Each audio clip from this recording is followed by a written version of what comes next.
চলো খুব সহজেই এখানে আমরা চিকেন কষা বানিয়ে নিই। প্রথমে সর্ষের তেলে আলু নুন হলুদ দিয়ে মাখিয়ে রেখেছিলাম, সেটা ভালো করে ভেজে নেব। ভালো করে লাল লাল করে ভাজা হয়ে গেলে ওই একই তেলে আমরা গোটা গরম মশলা, তেজপাতা এবং জিরে দিয়ে দেব। দেওয়া হয়ে গেলে আমরা এখানে কিন্তু পেঁয়াজ কুচিগুলো ছিল ওগুলো দিয়ে দেব। তো ভালো করে পেঁয়াজগুলো তাড়াতাড়ি যাতে হয়ে যায় তাই সামান্য আমরা কিন্তু এখানে নুন দিয়ে দেবো। নুন দিলেই তাড়াতাড়ি ভাজা হয়। তারপর আমরা এখানে রসুন বাটা দিয়ে আবার ভালো করে নেড়ে নেব। তারপর কিন্তু আমরা এখানে মাংসগুলো দিয়ে দেবো। মাংসগুলো ভালো করে মিশিয়ে নেওয়া হয়ে গেলে আমরা এখানে কিন্তু ঢাকা দিয়ে দেবো।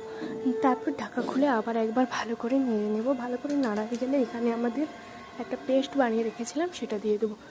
মশলার মধ্যে দিয়েছি নুন, হলুদ, লঙ্কা এবং জিরে গুঁড়ো, সেটা দিয়ে আবার ভালো করে নেড়ে কিন্তু ঢাকা দিয়ে দেবো। তারপর আবার ঢাকা খুলে আমরা আদা বাটা এবং লঙ্কা বাটা একসঙ্গে দিয়ে আবার ভালো করে এখানে নেড়ে নেব। ভালো করে নাড়া হয়ে গেলে কিন্তু দেখতেই পাচ্ছ ভালো আমার কিন্তু অনেকটাই সিদ্ধ হয়ে এসছে। তারপরে একবার আবার ঢাকা খুলে 5-10 মিনিট পরে আমরা এখানে টমেটো কুচি এবং ভেজে রাখা আলুগুলো কিন্তু দিয়ে দেব। দুটো দেওয়া হয়ে গেলে আমরা নেড়ে নিই এবং লাস্টে ধনেপাতা দিয়ে আমরা কিন্তু গ্যাস বন্ধ করে